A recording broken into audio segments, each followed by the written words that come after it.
কিছু প্রশ্ন ছিল অনেক দিনের, যেটা এতদিন আমরা করার সাহস পাই নাই।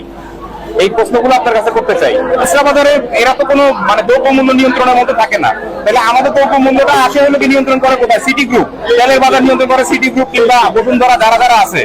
আপনারা তাদের ওখানে কেন গিয়ে দ্রব্য মূল্য নিয়ন্ত্রণের ব্যাপারে কোনো কথা বলেন না? দাম তারা কেন বেশি রাখতেছে হলো পাইকারি আড়ত থেকে বেশি রাখতেছে, এটা কেন কথা বলেন না? এরা এই খুচরা বাজারে এরা তো কোনো মানে দ্রব্য মূল্য নিয়ন্ত্রণের মধ্যে থাকে না, তাহলে আমাদের দ্রব্য মূল্যটা আসে হলো কি নিয়ন্ত্রণ করে কোথায়? City group.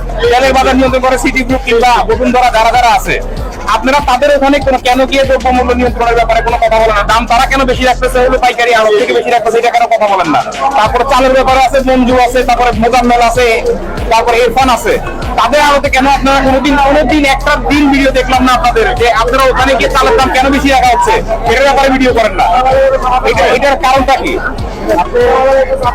যথাযথ কোশ্চেনটা করেছেন, আপনাকে ধন্যবাদ। আমাদের উত্তরটা এরকম যে ভোজ্য তেল, চিনি এই দুইটা পণ্যের ক্ষেত্রে সরকার মূল্য নির্ধারণ করে দিয়েছে।